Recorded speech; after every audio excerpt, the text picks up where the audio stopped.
Bueno, a lo mejor en el proceso legislativo, este criterio tendría un sentido de la búsqueda de un consenso amplio, de la necesidad de escuchar a las voces divergentes, de retroalimentarnos de la voz social. Pero en materia electoral, hacer casi criterio obligatorio el tener que consultar, y casi le faltó al tribunal decir hacerles caso a las empresas de televisión, es una barbaridad, porque son estos grupos empresariales, financieros y mediáticos los que han puesto en riesgo en más de una ocasión el proceso electoral, particular y clarísimamente en la elección del 2006, donde uno de los organismos que agrupa a varias cámaras industriales participó de manera indebida en el proceso electoral. No es un asunto técnico, lo sabemos todos nosotros los que estamos aquí, lo saben los partidos políticos y lo saben los magistrados del Tribunal Federal Electoral. Los spots se pueden cambiar en el mismo día. Se pudo en el 2006, cuando se pagaban los spots. Ahora que solo se usan los tiempos de estado de manera gratuita, es técnicamente imposible. Esa es una falacia.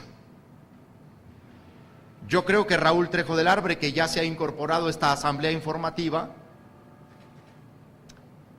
nos podrá, no sé si lo haga, recordar cómo se pudo en el 2006, porque él en un extraordinario artículo que yo he citado varias veces en otros escritos, ha comprobado cómo en la elección del 2006 se pudo.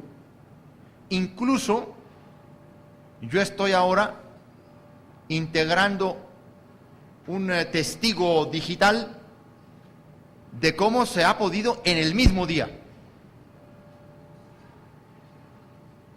Pero es que entonces era bajo contratación comercial. Los magistrados han de suponer que los spots en materia de propaganda política usan otro espectro, usan otros medios de enlace, usan otros cauces de transmisión. Porque si en lugar de haberse ceñido a las falacias de la CIRT, hubieran mínimamente consultado los propios planes comerciales de la televisión actualmente para la venta de productos y servicios, se podrían haber dado cuenta que las mismas empresas de televisión hoy le ofrecen a restaurantes, a zapaterías, a vesticentros, a centros comerciales, el cambio de pauta publicitaria en menos de 24 horas a partir de la entrega del material en el domicilio legal. Pero lo podrían hacer incluso de mucha mayor facilidad y mayor agilidad si lo hiciéramos por medios electrónicos. Porque para eso es la innovación tecnológica. Y todos los medios con los que ahora se cuentan en materia de transmisión y de enlaces, internet, vía satélite, fibra óptica, etcétera, también están hoy absolutamente acreditados en el sistema de monitoreo y de enlace del Instituto Federal Electoral. Estamos ante una sentencia muy delicada, que fue planchada por unanimidad. Y esa unanimidad es la principal preocupación que yo tengo frente a este hecho. ¿Qué se necesita para convencer a 7 magistrados del tribunal de votar una sentencia sin asidero constitucional ni legal. Se necesita de una presión extraordinaria, absolutamente extrainstitucional, para resolver así. Y creo que el reto que tenemos por delante los miembros de la asociación, tanto los miembros activos como los miembros adherentes o simpatizantes de la MEDI junto con otras organizaciones, es no permitir esta victoria política de Televisa y de Televisión Azteca sobre el orden constitucional mexicano y sobre el futuro de la democracia en México. Dejarla pasar sería resignarnos a trasladarle a un par de empresas de televisión el arbitraje de la contienda electoral.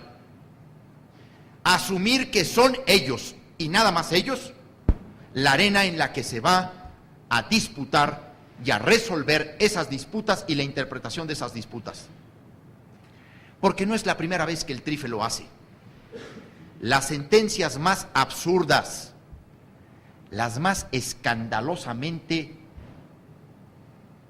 absurdas, tienen que ver con el modelo de comunicación política, con el tema de medios de comunicación, con el tema de propaganda electoral, con el tema de propaganda gubernamental.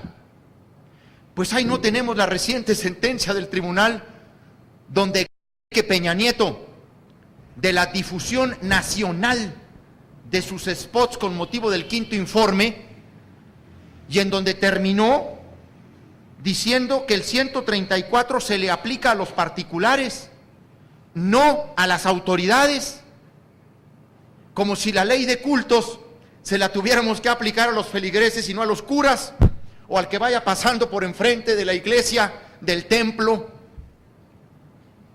Pero detrás de aquella fueron las del verde, donde se les autorizó utilizar el logo del partido político para propaganda electoral a partir de presentación de informes. Y una tras otra, porque en el TRIFE los varones de la televisión encontraron un espacio de alianza para su resistencia contra el propósito de la reforma constitucional, que fue liberar a la política del chantaje de la televisión.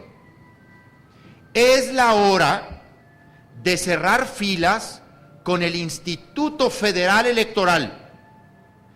No se vale ahora mismo andar haciéndole a los críticos neutrales para ver si aquí hubo precariedad de argumentativa o aquí no hubo una suficiente consulta, cuando todos sabemos lo que está en el fondo de la cuestión.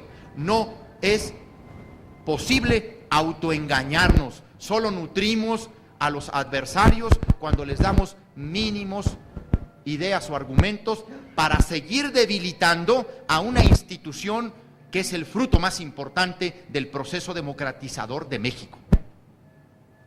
Y para seguir debilitando en esta función que el Congreso y la política le dio al Instituto Federal Electoral. Ojalá que el IFE, ojalá que ya no 4, ojalá que por lo menos 5, creo que el 6 es imposible, Francisco Guerrero, que está orgánicamente militando en el interés de las televisoras, pero ojalá que Baños, que ha tenido en el tema de radiodifusión comunitaria una actuación más decente, más comprometida, reasuma el papel del interés público y el IFE vuelva a sentar un precedente fundamental, reponga el reglamento, consulte a las voces y que nos convoque a la MEDI. Tenemos mucho que decir desde el punto de vista jurídico, técnico y político sobre la materia. Por su atención, muchas gracias.